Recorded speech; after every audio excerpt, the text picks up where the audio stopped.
반갑습니다. 좀 차가 맞춰서 늦게 도착을 했고요.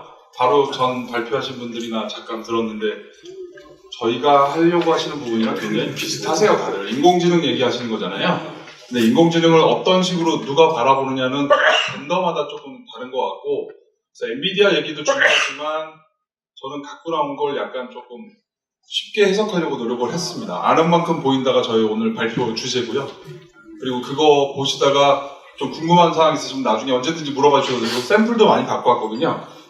엔비디아 궁금해하시는 분들도 많고, 제가 입사하고 나서 이제 2년 정도 되는데요. 진짜 모르고 들어갔어요. 뭐 하는 회사인지 잘 모르고 들어갔는데 인터넷 찾아보고 뭐 보니까 다양하게, 그리고 오토 쪽에 뭔가 갖고 있더라고요. 그래서 저는 스타트업 같은 생각을 하고 좀 도전해보자, 더 나이 먹기 전에. 그리고 시도를 했는데 2년 사이에 이렇게 회사가 바뀌어버리네요. 요즘은 뭐 인공지능에 거의 뭐 핵심에 들어가 있다고 자꾸 사람들이 얘기하는데 그 이유를 좀 얘기를 드리려고 해요. 엔비디아 지금 한 10조 정도 하는 것 같아요. 10빌리언 정도 하는 것 같고요. 저 들어올 때 4.5조 했으니까요. 2년 사이에 배 성장한 것 같고, 우리나라를 비롯해서 몇몇 나라들 있잖아요. 급성장한다고 해서 인공지능을 좀 받아들이려고 하는 나라들, 유럽 말고 그런 나라들이 대부분 작게는 200%, 많게는 500% 이렇게 매년 성장해 나가고 있는 상태라고 보시면 돼요. 원래 칩에서 시작을 한 회사인데 지금 제가 좀 기분이, 다들 숫자 보시면 되게 좋을 거라고 보이실 거예요. 한 36불에 들어왔고요. 지금 한 250불 정도 하는 것 같아요, 주가가. 그 마켓 그 캡하는 과거엔 얼마인지 모르겠는데 지금 뒤져보니까 150빌리언이 넘었더라고요. 그러면 그 사이즈가 지금 IBM보다도 커졌고요. 그래서 이게 이 몸뚱아리를 갖고 어떤 식으로 변모할지는 사실 지금 퀘스천 마크인 것 같은데, 요즘은 이제 알겠어요. 이 돈 있으면 어디다 쓸 줄 알아. 대부분 회사들이 다 트랜스포메이션을 끝에 보면 서비스 클라우드 뭐 이런 쪽으로 가잖아요. 엔비디아는 그렇게 가는지는 않을 것 같아요. 정말로 테크놀로지 오리엔티드 회사고요. 인원수가 IBM이 150 똑같이 빌리언 할 때 마켓캡파가 전 세계적으로 인원수가 한 38만 명 정도 된다고 하는 것 같아요. 엔비디아가 비슷한 숫자를 하면서 13,000명이 인재됐습니다. 그죠? 굉장히 작아요, 인원이. 그리고 13,000명 중에 80, 거의 90% 가까이 되는 인력들이 다 엔지니어예요.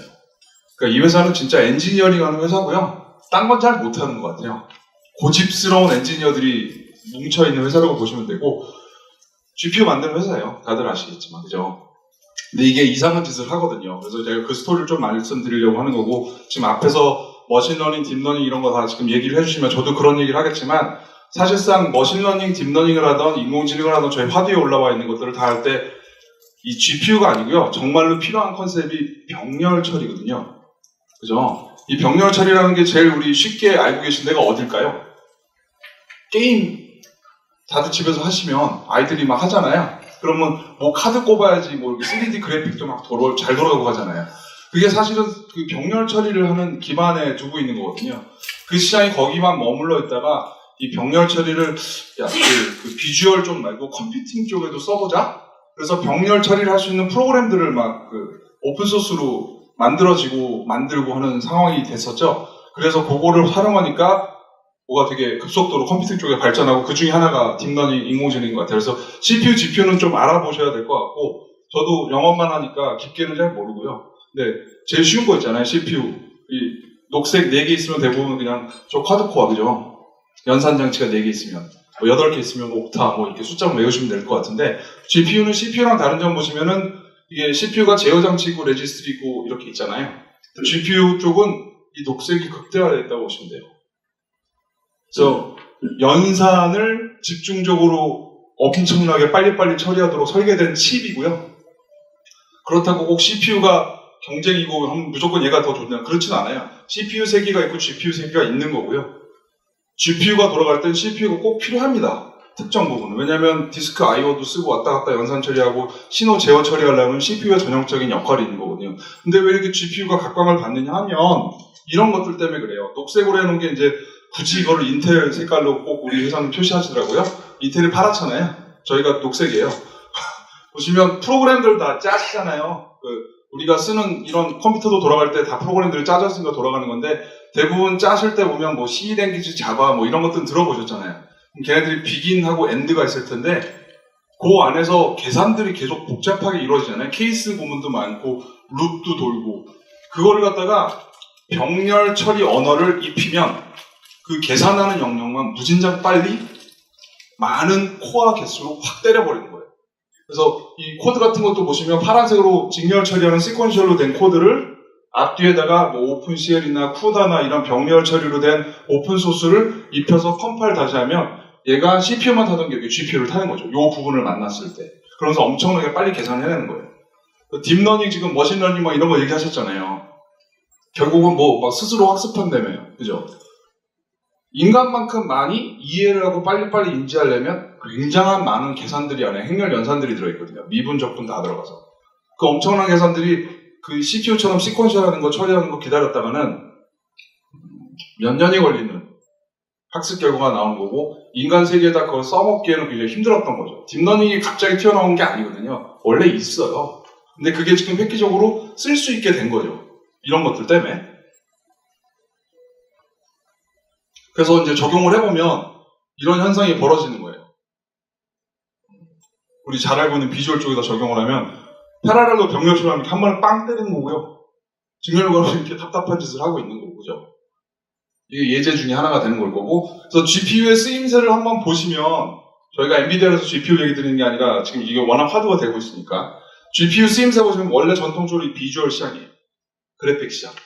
그랬다가 컴퓨팅에 써보자라고 해서 아이디어가 계속 나오고 하면서 조금씩 적용이 되기 시작했던 게 HPC라고 하는 시장 있죠? 슈퍼 컴퓨팅 시장.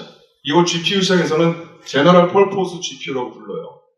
근데 그냥 GPU만 꽂으면 그럼 당연히 슈퍼 컴퓨팅이 되겠네. 그렇지가 않거든요. 문제는 키는 우리 딥러닝, 머신러닝 다 얘기하지만 가장 근본적인 키는 어플리케이션이에요. 그걸 어떻게 쓰느냐. 어떤 프로그램에다 입혀서, 그죠? 그 프로그램들이 병렬 처리를 받아들일 수 있도록 진화해 나가야 되거든요. 그러면서 이런 시장에 적용이 됐던 거고 여기가 대박인 거죠. 인공지능하고 딥러닝 시장. 요게 제가 차트로 설명을 드릴 수도 있지만 지금 집중을 해서 잠깐만 들어주면 이게 스토리가 있어요. 그래서 엔비디아가 돈을 벌게 된 거고요. 가만히 보면 이게 미국에서 우리나라보다 미국이 훨씬 발전했다? 중국 장난 아니다. 요즘 이런 말씀 듣잖아요. 근데 미국에서 이게 시작을 했을 때 보면 산학? 우리나라도 산학하잖아요. 굉장히 그 연구기관이 인더스트리한테 펀딩을 받아서 뭔가 착수를 해서 이런 병렬 처리에 대해서 뭔가 인공지능에 대해서 만들어 보려고 했고 그걸 만들다 보니까 시행착오를 반복하면서 결과물이 나오는 거 걔네들은 프레임워크라고 포장을 해서 오픈소스로 시장에다 공개를 한단 말이에요. 여러분들이 아까 얘기 들은 텐서플로우 이런 거 있잖아요. 그게 딥러닝 할 때 꼭 필요한 프레임워크이잖아요. 구글에서 만들었다고, 오픈소스로 했다고. 그거가 만들어지기 전까지는 누군가가 굉장히 많은 연구를 해서 그 토대를 닦아놨을 거 아니에요. 그 중에 하나가 엔비디아가 있었던 거고요. 사람들이 이것들을 뭔가 할 때는 기본적으로 GPU를 쓰면 좋다는 걸 알아서 이 기본 스트럭처 자체 안에 GPU가 있는 거예요. 그리고 엔비디아 GPU를 만들었지만 사실은 여러분들이 지금 모르시는 게 하나가 있는 건데 오픈소스는 다 락인이잖아요. 알고 보면, 그죠? 텐서플로우 쓰게 되면 안드로이드 쓰게 되면 점점 저희가 구글맨들이 돼가는 것처럼, 그죠? 이 프레임워크를 안에 들쳐놔서 보면은 GPU 말고 많은 라이브러리들이 있어요. 병렬 처리하기 위해서는. 엔비디아가 그 소프트웨어에 저희가 버는 돈의 70%를 씁니다. 사실은 하드웨어보다 소프트웨어에 더 쓰는 거죠. 그러면서 이 라이브러리 체계가 에코시스템에 다 퍼지는 거예요. 이렇게 되면 이 시장이 약간 락인 되겠죠? 그게 엔비디아의 사실은 전략이에요. 저희는 그걸 오픈소스라고 얘기를 하지만, 그죠? 여러분들이 쓰는 오픈소스가 정말 오픈소스인지는 한 번쯤 보셔야 돼요. 결국은 그게 내 발목을 다 잡으니까, 그죠? 어찌됐건 간에 그래서 이 딥러닝하고 AI 하는데 엔비디아가 지금 빵 터진 거예요. 근데 혼자서 터지는 게 아니라 재수가 진짜죠. 젠슨 황이 뭐 똘똘하다고 그러는데 그것도 똘똘하신 분 맞겠지만 사람이 일단 기본적으로 셋복 운이 따라줘야 되는 게 중요하잖아요. 이 딥러닝이나 AI가 터지려고 그러면 기반적으로 필요한 기술들이 있었어요. 클라우드, 그죠? 빠른 네트워크, 빅데이터, IoT 이런 게 있었는데 저희 과거 10년 동안 그런 거 행사했다 그러면 다들 참석하시느라 정신없었는데 뭔가 결과물이 나오는 건 항상 섭섭했잖아요.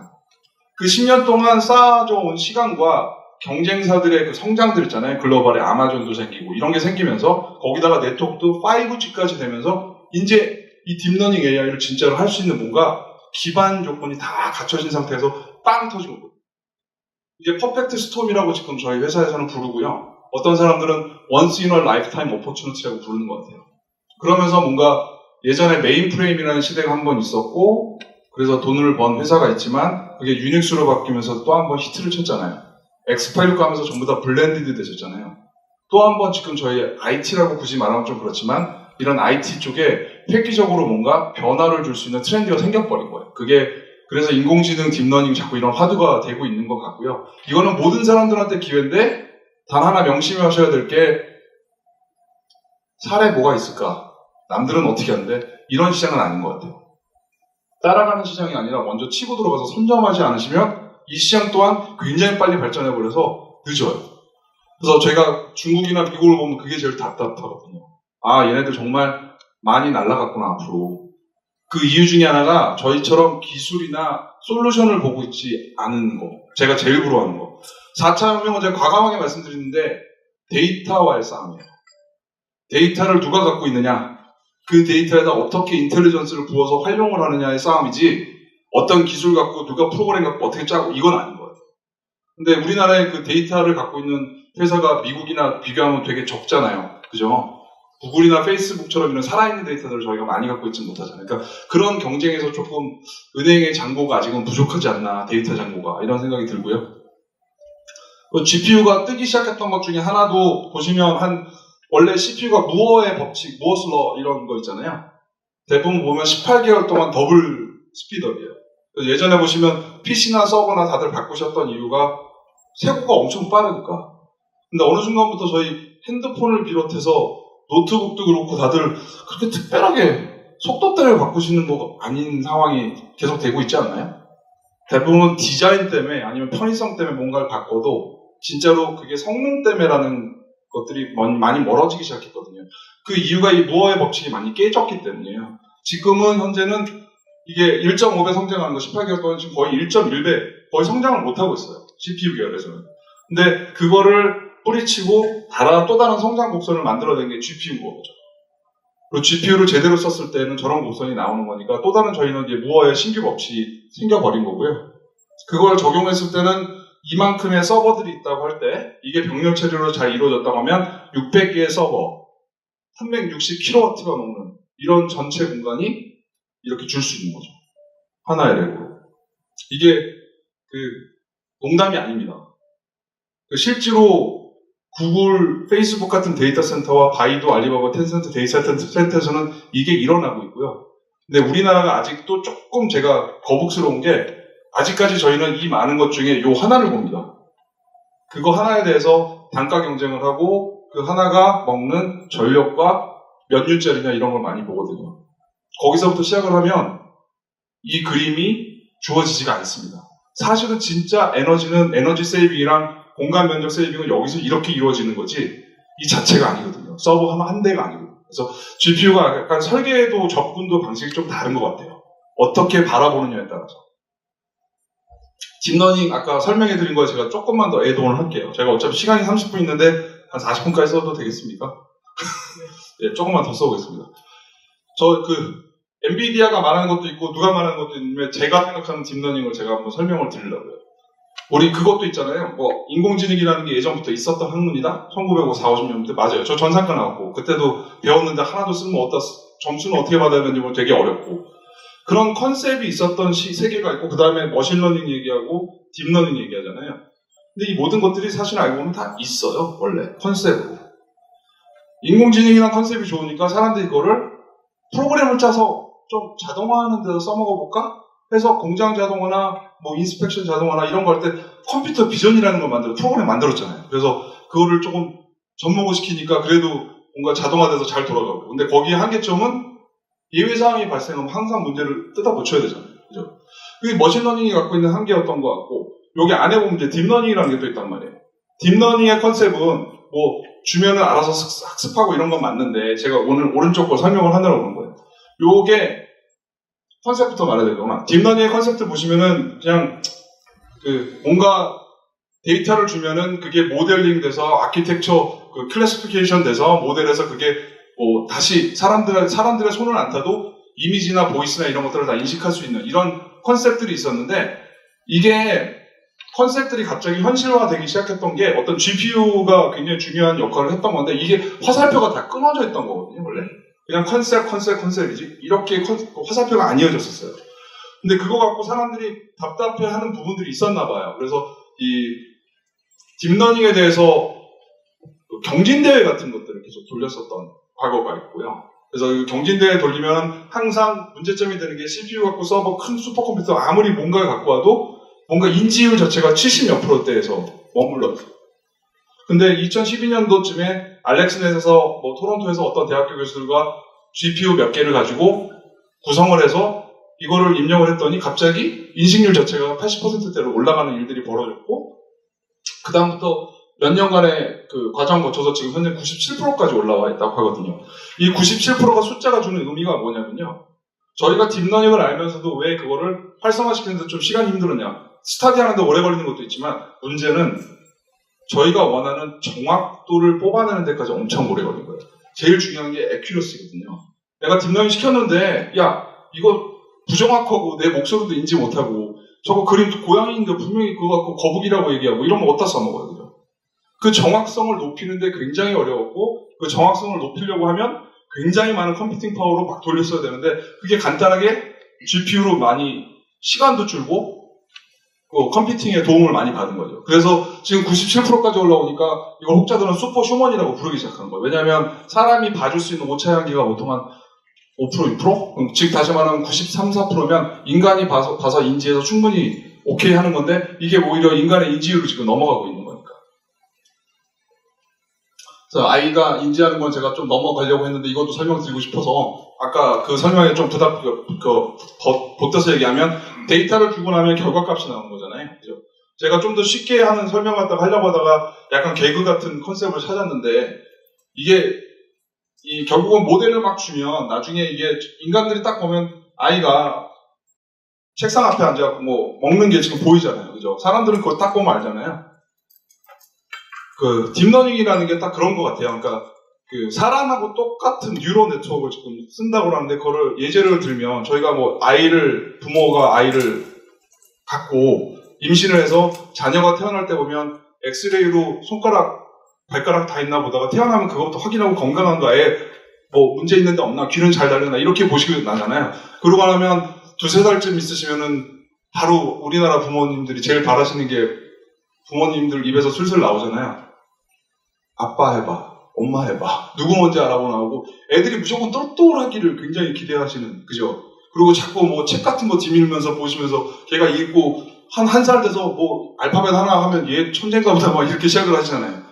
이게 사람도 똑같이 태어나면 그런 학습 교육이라는 게 주어지잖아요, 조건들이. 이 딥러닝도 어떻게 보면 되게 비슷한 거라고 보시면 될 것 같아요. 기계한테, 머신한테 자꾸 데이터를 주고 이 데이터가 어떤 거를 의미한다고 모델링을 하고 클래시피케이션을 만들어주면 그 들어오는 즉시 데이터를 계속 학습해 나가는 거죠. 그러면서 걔가 정확도를 점점 높이기 시작하는 거고 실패해서 자꾸 재학습하니까 자꾸 딥하게 들어가는 레이어들이 많아지고 저희는 딥러닝이라고 부르는 거고 근데 여기서 핵심은 아까 왜 부모님들이 욕심내는 내 자식이 똘똘했으면 하는 게 이 딥러닝에서 컴퓨팅 파워인 거예요. 사람들이 빨리 그 컴퓨팅 파워가 있어야지만 그리고 내가 갖고 있는 데이터를 들이밀어서 뭔가 결과물들을 만들어낼 거 아니에요.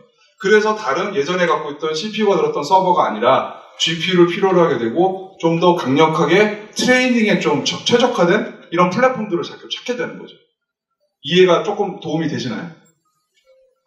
그래서 딥러닝을 딱 2개로 나누면 이거예요. 트레이닝하고 인퍼런싱하고 쉽게 설명을 드리면 학습하고 갖다 써먹고 그죠? 그리고 또 말도 안 되는 예제를 드리면 이거 갖고 제가 반박을 받으면 할 말이 없는 건데 제가 매트릭스 얘기도 드리거든요.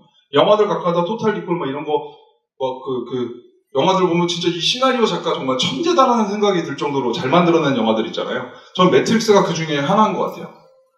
그 키아누 리브스 다 등장하는 거 기억나시죠? 그래서 키아누 리브스가 맨 처음에 빨간 약 파란 약 먹고 선정에서 들어가고 그 사람이 이제 뭔가 아무것도 모르는 상태에서 입력만 받으면 가라데도 하고 막 그렇게 되잖아요. 누군가는 그 가라데라는 걸 트레이닝을 시켜놨겠죠, 그죠? 트레이닝을 시켜놓은 상태에서 키아누 리브스라는 엣지 디바이스에 그걸 입력을 하면 걔가 가라데를 서비스해 주잖아요. 이 가라데가 그렇다고 버전이 하나만 있는 게 아니고 여러 가지 있을 텐데 그런 것들을 계속 반복 학습을 시켜야 되잖아요. 그러니까 이 과정의 계속적인 반복이라고 보시면 돼요. 트레이닝 시키고 다시 인포메이션 같은. 이게 오토다? 똑같아요. 거리에 있는 모든 상호를 다 인지할 때까지 모든 이미지들, 차선의 넓이, 굴곡, 기울기, 예전에는 그냥 3D 맵이 아니라 그냥 맵이었잖아요. T맵 뭐 이런 거죠. 지금은 그게 아니라 모든 도로 속에 있는 것들을 다 특성을 파악해야 되니까 내가 이미지 갖고 오면 어떻게 모델링해서 어떻게 분류시켜서 계속 학습시킬 거고 그 학습이 완료가 되면 자율주행차에다가 그 데이터를 넣어서 얘가 자율주행하게 만들고 이 모든 범죄에 다 들어가는 거예요. 그 트레이닝하고 인퍼런싱이라고 보시면 돼요. 네, 우리나라 상황도 알아야 되잖아요. 트레이닝하고 인퍼런싱도 중요한데 이게 다 그림을 떼어놓고 할게요. 왼쪽에 그래프 멀리 있는 분들도 보이세요? 오른쪽에 그래프 이거는 제가 그냥 그림이고요. 본사한테 얘기했더니 설명하기 딱 좋다라고 얘기해서 그냥 제가 쓰기로 했어요. 이게 뭐냐면 딥러닝이나 뭐 이런 게 아니라 인공지능이 그냥 일반적으로 굉장히 하이퍼 그로스 하고 있는 거고 나라마다 보면 특성들이 다 있는데 그 트레이닝을 많이 하고 하는 게 지금 우리나라 화두잖아요. 그죠? 뭔가 인공지능 시작한다고 뭐 이렇게 얘기들 하시잖아요. 사실 그 스테이지 자체가 우리나라 지금 태동기인 R&D에 있는 거예요. 딥러닝을 해나가기 위해서 뭔가 시작을 하시는 거죠. 그게 어느 정도 쌓이고 하면 그거를 써먹을 수 있는 서비스 시장이 열리기 시작하거든요. 이게 시장 규모로 보면 그래서 지금 야 딥러닝이 그래서 얼마나 하는데 데이터 갖고 와봐. 그 데이터를 줄 수 있는 사람들이 별로 없어요. 엄청나게 빨리 성장한다니까 우리도 하긴 해야겠다라고만 얘기들 하시지. 근데 대부분 글로벌에서 성공으로 지금 나와 있는 숫자들 있잖아요. 그게 데이터가 미국이랑 중국에 있단 말이에요. 그냥 개런티 돼 있어요. 이건 성공하는 데구나. 그래서 숫자를 보면 보통 여기가 1배짜리 시장이라고 하면요. 이쪽 가면 10배짜리 시장이에요. 그리고 이쪽이 그냥 주먹국으로 내 옆에다가 아니면 내 회사에다가 전산실에다가 서버 몇 대 갖다 놓고 하는 시장이라고 하면 이쪽은 엄청나게 큰 데이터 센터 시장이에요. 그래서 저희하고 가장 큰 성공을 만들어가고 있는 글로벌 케이스를 보면 대부분 두 가지예요. 서버 업체들에게 엄청나게 다시 기회가 새로 생기고요. 그건 네트워크도 똑같고요. 왜냐하면 서버만 빠르다고 빠른 게 아니잖아요. 빨래줄도 빨라야 되고 저장 공간도 굉장히 이피션트해야 되고 그러니까 이 IT 전체에 새로운 바람이 불어오는 거죠. 그리고 또 하나는 CSP들이라고 부르는 거죠. 클라우드 서비스 프로바이더. 제가 오늘 힌트를 하나 드리려고 하는데 여기 칠판 있으면 쓸 텐데요. 뱅마를 한번 기억해 주세요. 스펠링으로 하면 BAT, 그 다음에 FANG, F-A-N-G, M-A예요. 얘네들 주식만 사시면 절대 실패를 안 합니다. 요즘에 제가 말하는 뜨고 있는 회사들이고 공통 특징이 다 인공지능 화두 갖고 CSP 하는 애들이에요. 바이두, 알리바바, 텐센트, FANG, 페이스북, 아마존, 넷플릭스, 구글, 마이크로소프트, 애플. 얘네들 주식은 저희하고 똑같은 시나리오를 전부 다 그리고 있어요. 거기에 이제 엔비디아도 같이 있는 거지만 이런 트렌드를 갖고 있는 곳에 정확하게 매핑돼서 지금 가고 있는 업체들이죠. 유스 케이스 몇 개 이제 보여드려야 돼요. 저희가 그래도 좀 많이 하고 있으니까 재밌는 걸 갖고 오려고 노력을 했는데 오신 분들이 어느 분들인지 모르겠어요. 많이. 이런 것들 보면 그냥 피카소 풍이 저는 생각이 나더라고요. 예, 아까 예제 케이스도 많이 보여줬지만 데이터를 많이 줘서 피카소가 이런 창작 활동할 때 이런 결과물들 많이 낸다. 머신에다가 러닝을 시키면 얘가 알아서 인지를 한 다음에 어느 순간부터는 자동으로 얘가 창작 활동을 할 수 있어요. 예를 들면 이렇게 거리에 있는 풍경들을 지가 알아서 바꿀 수도 있는 거고 여기 조금 지나면 흑백 사진 나오는 것도 있거든요. 흑백 사진을 그게 맞는지 몰라도 모네풍으로 확 바꾸고 하는 것들도 그러니까 창작 활동하니까 이것도 갑자기 풍을 지가 바꿀 수 있는 거죠. 알아서. 그리고 저희 GTC라고 1년에 한 번씩 행사하는데 그때 나오는 연주음악 같은 것들이 있어요. 원래 맨 처음에 제가 그거 틀어드렸어야 되는데 그 연주음악이 사람이 작곡한 게 아니라는 사실. 기계가 작곡한 거고요. 앞으로도 창작 활동에 저희가 많은 샘플만 주면 누구보다도 잠자지 않고 열심히 만들어낼 수 있는 창작 활동할 수 있는 게 또 머신이라고도 하니까요. 그 다음에 헬스케어에도 시장을 보면 요즘 뭐 이제 4K, 5K 그래서 MRI 사진들 다 찍고 하시잖아요. 그죠? 그 사진들이 의사가 진단할 수 있는 게 보통 한 14명, 17명 환자가 하루에 진단할 수 있는 게 다래요. 근데 저희는 알고 보면 MRI 사진들 거의 회사 다니시는 분들이면 매년 찍으실 정도로 건강진단 다 받잖아요. 그리고 병이라는 거는 계속 뭔가 트렌드에서 변화하는 과정인데 저희는 항상 그걸 모르고 그 순간에 그 결과물만 갖고 판단을 받고 하잖아요. 이게 머신러닝이나 딥러닝 쪽으로 가게 되면 그 환자들의 모든 데이터들이 학습이 돼서 진행되는 과정에 대해서 의사와 전문 상담을 할 수 있도록 만들어주는, 그러면서 굉장히 고화질의 이미지들을 다 인식하게 되고, 그냥 단순한 흑백의 2D 사진들이 아니라, 그 다음에 신약 개발 같은 데도 보면 보통 한 12년에 하나의 신약 개발하는데 12년에 한 3, 4조의 돈이 투자가 되는데, 요즘 가장 큰 인더스트리 중에 하나가 헬스케어라는 거 사실 아십니까? 우리나라가 조금 그것 때문에 제약해서 주식 사서 돈 좀 버신 분들 계시지만 중국하고 미국 애들과 비교를 하면 투자 금액이 어마어마하게 딸리는 거 아시죠? 걔네들은 그냥 올인해서 가는 정도로 엄청나게 돈을 투자를 합니다. 그래서 좀 무섭다는 생각도 들었는데, 걔네들이 그 중국 가서 그 얘기를 들으니까 이 시간 자체가 몇 년이 걸리던 시간 자체, 12년이 걸리던 게 그냥 3, 4년, 1, 2년 이런 식으로 3분의 1, 4분의 1이 단축되면서 비용도 절감이 돼서 토탈 시너지가 엄청나다고 해요. 그래서 이 딥러닝을 가져가는 거는 정말로 그 제약계에서는 파머스리컬이라는 비즈니스 에어리어잖아요. 이 제약계에서는 굉장히 핫하게 지금 바람이 부는 것 같아요. 그 다음에 이 스마트 시티가 컨셉들이 되게 많죠. 아까 이미지 같은 거 얼굴 보여주는 거 말씀하셨는데, 저희가 보는 게 많잖아요. 듣는 것도 되게 많지만 저희가 살면서 보는 것들이 되게 많잖아요. 결국은 이거를 다 학습을 시키면 저희가 훨씬 더 뭔가 해낼 수 있을 텐데, 기존의 거랑 비교를 해드리려고요. 이 기존의 거 보시면 이 컴퓨터 비전 방식이라는 거예요. 우리가 프로그램 짜죠. 더 이상 뭐 사진들이 있으면 그 관제센터에서 누가 그걸 다 잡아내지는 않잖아요, 사람이. 일단 어느 정도는 저희가 그래도 프로그램 짜서 잘 운영하고 있잖아요. 이런 식으로 뭔가 인지가 우리가 알고 있었던 사물만 예전에 찾아내는 이 컴퓨터 비전이고, 뭔가 새로운 게 등장하면 저희가 또 만지작 거려줘야 되는 이런 상황들. 하지만 이게 딥러닝 쪽으로 가면 맨 처음에는 조금 딸릴 수 있으나 어느 정도 적절한 시간이 가면 97% 이상의 애큐러시를 갖고 길거리에는 모든 걸 인지하기 시작한단 말이에요. 그거를 갖다 써먹기 시작하면 차에서 안전벨트를 맸는지 안 맸는지, 누구는 휴대폰을 쓰면서 운전하는지 다 인지 가능하게 되죠. 이런 식으로 해서 우리 그 살고 있는 시티의 안전에 대해서 굉장히 신경 쓸 수 있는데, 이런 샘플들이 되게 많은 것 같아요. 이걸 제가 하나는 넘겨봐도 되겠죠? 시간이 많으니까. 길거리 지나가면서 하나하나 이제 인퍼런싱이죠. 이 정도면 이제 아셔야 돼요. 누군가 딥러닝의 모델을 이 사람이 지금 핸드폰이든지 모든 디바이스에다 지금 집어넣고 다니고 지나다니면서 사람들 길거리에 있는 것들 다 인지하는 거거든요. 그 연령별은 어느 정도 되고 남자인지 여자인지 뭘 들었는지 본다고 하면 이걸 도로에다 적용을 하면 엄청나게 빠른 속도로 달리든 말든, 날씨가 흐리든 뭐하든 길거리 있는 거 다 잡아내는 거예요. 그죠? 잡아내서 어떻게 쓰는지 한번 생각을 해보면 퍼블릭 세이프티나 편리성이나 엄청나게 활용도들은 많겠죠?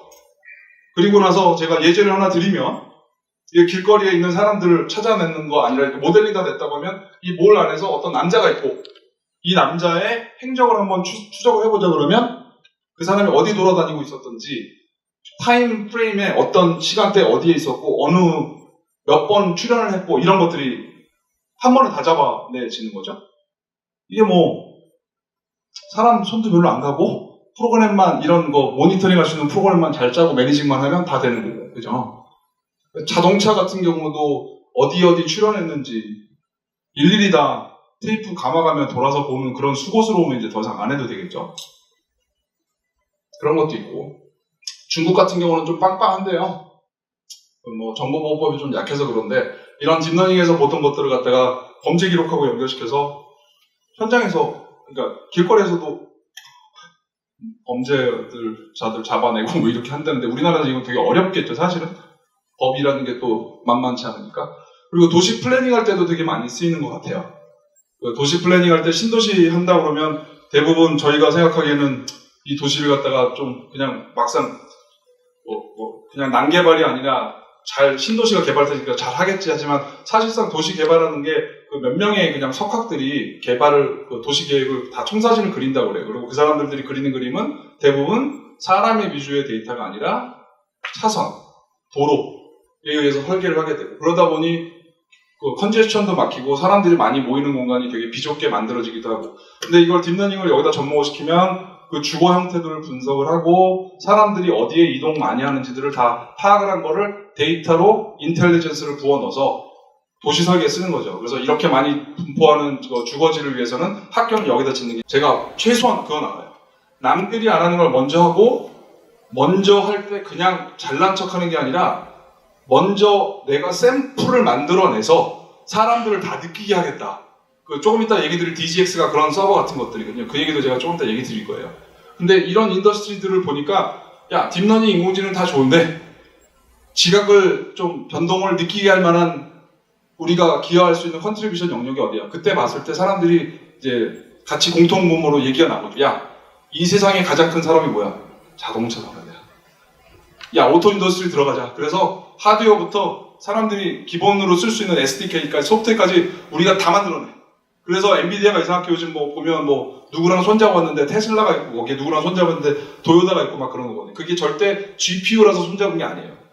갖고 있는 엔드-투-엔드 프레임워크부터 SDK까지 다 나와 있는 거거든요. 물론 하드웨어는 다 한 거고. 그래서 이 자율주행에는 엔비디아가 만들어낸 자동차 컨셉도 이렇게 존재하죠. 엔비디아가 만든 소프트웨어와 GPU를 탑재하고 센서를 탑재한 링컨 차예요. 링컨 차에 집어넣고 이 라스베가스에서 보여준 데모가 시작을 해서 자기 사람은 당연히 운전을 안 하고 있는 상태죠. 보조 파일럿만 앉아있는 상태에서 지가 라스베가스에서 고속도로 진입해서 시골집까지 무사히 가서 파킹까지 하는 엔비디아가 만든 자율주행 차예요. 안에는 전부 다 그 테크놀로지 덩어리들이죠. 자동차를 엔비디아가 만들 리는 없잖아요. 뭐 이런 것들은 좀 집어서 넘어가 볼까요? 어찌됐건 간단하게 보시면 숫자들의 엄청난 성장인데요. 지금 보면 15배가 컸다, 5배가 컸다 이런 말들이 써 있거든요. 이게 뭐냐면 저희가 이제 캐치할 수 있는 마켓의 그로스. 이건 마켓에 누구도 뭐 가트너가 오든 뭐가 IDC가 오든지 간에 이 마켓 성장에 대해서는 누구도 예측을 못해요. 워낙 빨리 가고 있어서. 근데 저희가 갖고 있는 매저 측정치가 있거든요. 그러니까 GPU 개발자들이 저희의 소프트웨어를 다운로드를 하는, 그러니까 저희 소프트웨어가 필요하거든요. 딥러닝을 하려면. 그 다운로드를 하는 것들만 캡처해서 지금 보여드리는 거예요. 자, 한 5년 사이에 15배, 그 다음에 여기도 5년 사이에 5배? 엄청난 속도로 성장을 하고 있어서 이게 많은 그 글로벌의 관심들이 인공지능이나 딥러닝으로 오는 건 확실하구나 다들 알고 있죠. 그리고 그게 반영이 되니까 저희 매출이 그렇게 급증하고 있는 거라고 보이고요. 이 세 가지가 이제 큰 영역이에요. 아까 왜 트레이닝 기억나시나요? 인퍼런싱 있고, 트레이닝에는 머리 좋은 파워, 굉장히 똘똘한 컴퓨팅 파워를 필요하고, 인퍼런싱에는 라지 스케일의 데이터 센터가 필요하고, 그다음 여기 하나가 더 있는 거죠. 움직이는 사람들이 자동차가 됐건 드론이 됐든지 간에 엣지 디바이스에 넣는 소형 GPU도 필요하게 되는 거죠. 그래서 이런 영역들이 있는 거고요. 볼타라는 게 이제 최고로 나와서 저희가 이제 자랑질을 하는 것처럼 하지만 오늘은 그게 아니라 제가 컨셉을 하나 말씀드리는 거예요. 엔비디아는 그냥 모든 분들이 저희 파트너예요. 델, IBM, 시스코, 아마존, 구글 모든 분들이 저희 파트너예요. 왜냐하면 그들이 다 필요로 하는 게 GPU고 저희와 같이 성장할 수 있는 분들이기 때문에. 그래서 저희가 하는 것들은 딴 게 아니라 레퍼런스 아키텍처에 가장 중심을 하고요. 칩의 성장도 있지만 그 아키텍처들을 다들 협업을 해서 미리 협력을 해서 그 아키텍처 디자인에 참여를 시키고요. 그게 끝나고 나면 이런 결과물들이 나와요. 저희가 서버를 만들어서 이걸 누구와 지금 갑자기 HP와 IBM이랑 싸우겠다라고 해서 이런 걸 만들어낸 게 아니라요. 사실은 이 이니시에이티브라고 하는 리즌을 보면 이건 DGX라고 지금 얘기하는 거죠. 딥러닝 뭐의 약자예요.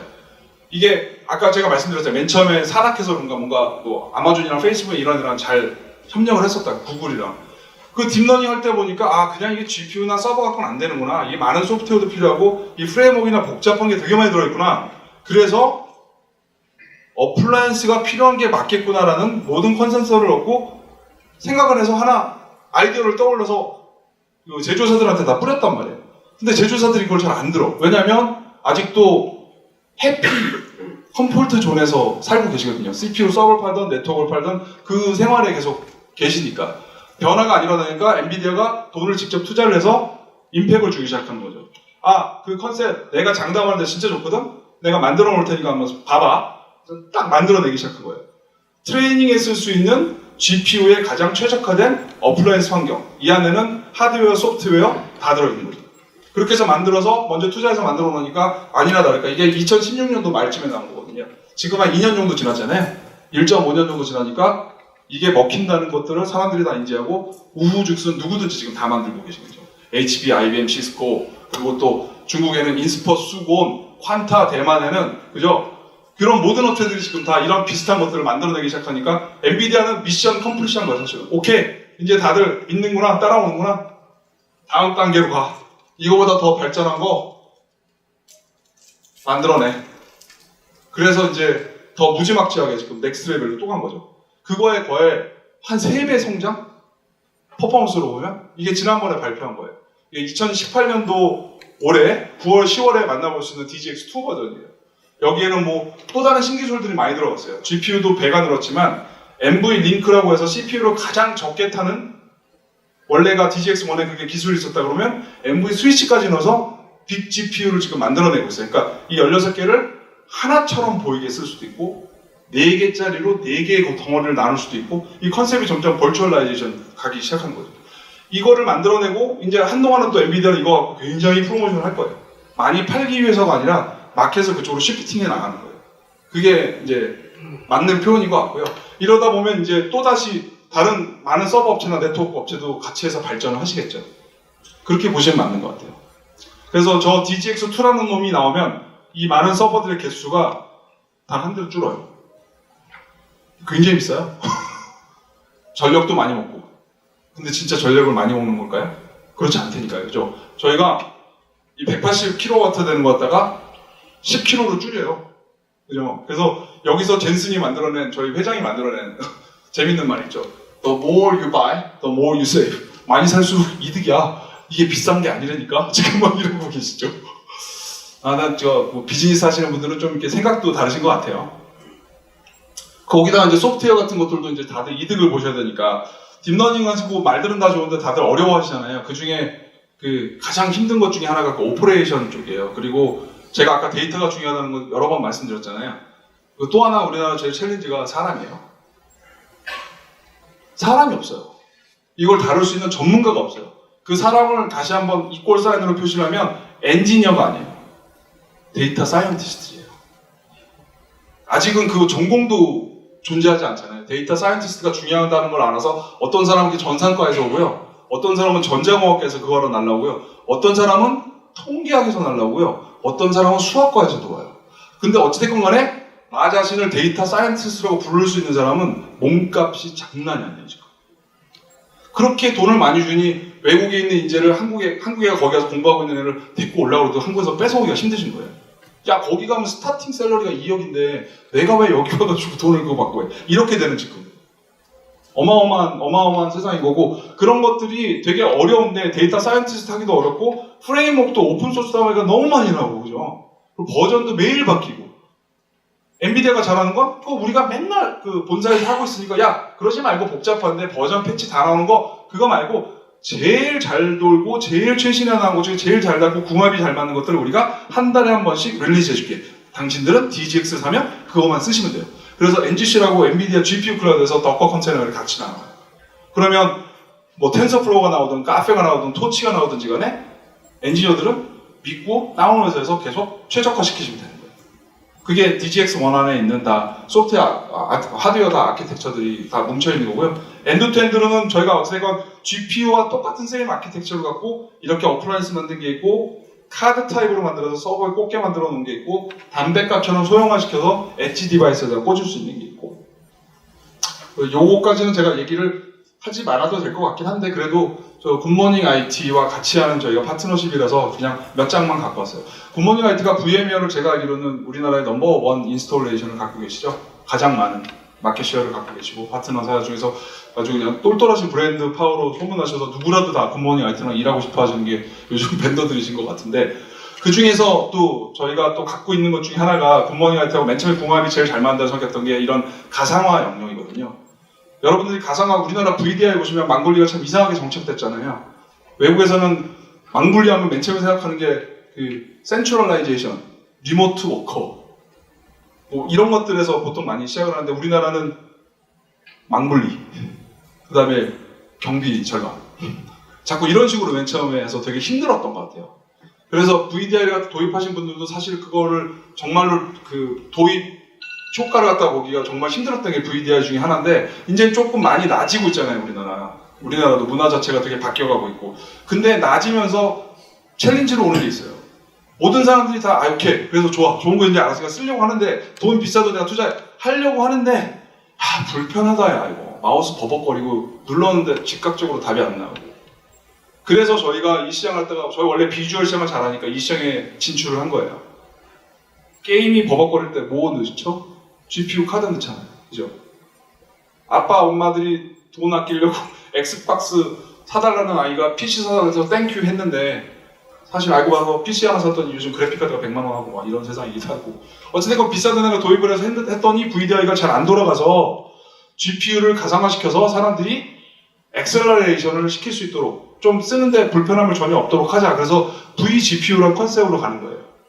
원래 있는 똑같은 GPU에 아까도 비트 퓨전을 좀 얘기해 주시는 것 같지만 이거는 이제 좀 저희 거하고 컨셉이 다른 거고 이런 GPU 안에 있는 메모리를 프로파일링해서 사람들에게 할당을 해서 이 카드 갖다가 몇 명이 쓰게 해주는 거죠.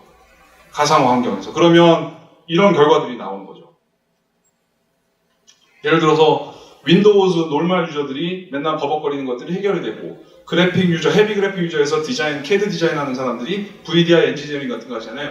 그 상황에서 전혀 워크스테이션과 동일한 성능을 갖다가 보장해주면서 이렇게 쓰게 되는 이런 시장들을 만나는 거죠. 근데 요즘 이게 점점 화두로 되고 있는 것 중에 몇 가지가 있는데 그 두 가지만 말씀드리면 첫 번째로 윈도우즈 10이에요. 윈도우즈 10이 여러분들 요즘 PC 바꿔보시면 그 이유 중에 윈도우즈 10이 가장 큽니다. 그거 쓰려고 하면 버벅거리세요. 메모리가 갑자기 모자르고요. 그래서 윈도우즈 10이라는 게 저희한테 뭐 이렇게 종식 선언을 하고 있잖아요. 그 옛날 버전들은 이제 더 이상 서포트 안 하겠다. 2020년도부터는 전부 다 윈도우 10, 마이크로소프트가 이렇게 모노폴리를 하면서 그런 식으로 가잖아요. 그 세상에 오시면은 되게 버벅거리는 이 가상화 시장에서 VGPU 시장이 굉장히 필요하시게 되고요. 또 하나는 두 번째로는 저희가 옛날에 그 비주얼 시장에만 썼어요. 근데 지금부터 나오는 모든 저희 VGPU 솔루션은 컴퓨팅이 지원됩니다. 즉 다시 말하면 쿠다가 되고요. 그걸로 딥러닝을 하실 수가 있고요. 저희가 만드는 그 GPU의 모든 카드를 갖고 멀티 GPU로 연결해서 쓰실 수 있어요. 내가 정말로 헤비 컴퓨팅 유저가 아닌 다음에야 웬만한 사람들은 클라우드에 있는 환경들을 묶어서 그거를 비주얼로 쓰던 컴퓨팅으로 쓰던 쓰실 수 있는 거죠. 이런 부분들에서 제일 잘할 수 있는 분들이 사실은 여기가 있거든요. 이 원래 있는 VMware를 잘 다루는 사람들 위에다가 저희가 삽입을 하는 거기 때문에 시트릭스를 잘 다루는 분들이랑 같이 해서 일을 만들어내는 거기 때문에 굿모닝 IT하고는 굉장히 큰 시너지를 낼 수 있는 영역이라고 확신합니다. 거기서부터 시작을 하고 또 다른 것들도 너무 많겠지만 제가 시간을 생각보다 너무 많이 써서요. 여기까지만 하고 발표를 끝내도록 할게요. 맨 마지막은 요것만이에요. 오늘 기억만 하시면 인공지능 딥러닝의 키워드 3가지 좀 기억을 해주실 게 데이터가 아니고요. 데이터 인텔리전스입니다. 딥러닝은 데이터 인텔리전스의 게임이에요. 그리고 빅데이터를 많이 갖고 있다고 해서 배부르는 게 아니에요. 빅데이터가 얼마나 쓸모있는 데이터인지 한번 들여다보세요. 타임 투 마켓의 게임이에요. 선점의 게임이지 남들 따라가는 IT 리버스 엔지니어링이 아니에요. 그리고 맨 마지막으로는 이건 CEO의 아젠다입니다. 오늘 많이 오셨고 하셨는데 이게 실무진들이 검토해서 나올 수 있는 답이 아닌 것 같아요. 지도자의 익스플로링 마인드 갖고 치고 나가는 모습이 있어야 돼요. 저희가 이거 영업하면서 실적 내면서 느꼈던 글로벌의 똑같은 답이고요. 이게 약자인데 Once in a lifetime opportunity for everyone이라는 게 저희가 맨날 얘기하는 겁니다. 누구든지 이 위에 3가지를 인지하신 분들에게는 다 똑같은 기회가 충분히 있을 것 같아요. 굉장히 큰 시장이고 엔비디아 신사옥이 이렇게 생겼고요. 이게 사노스에 있고요. 또 뭐 행사가 매년 3월에 있거든요. 그 행사 시간이 되면 제가 또 초대드리는 인비테이션을 준비하도록 하겠습니다. 네, 발표는 이걸로 마치겠습니다.